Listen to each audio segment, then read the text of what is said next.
terjadi berawal dari kejadian apa sehingga menimbulkan konflik.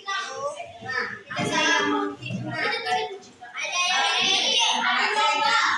ada yang mengadu domba, ada yang mengejek. Nah, itu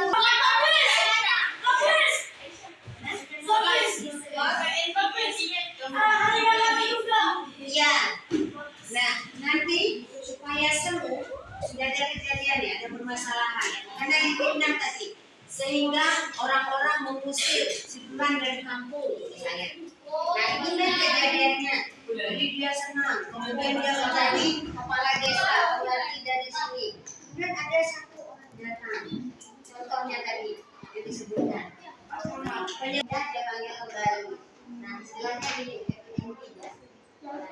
Jadi kisah akhirnya itu kisah yang membahagiakan atau penyelesaian itu.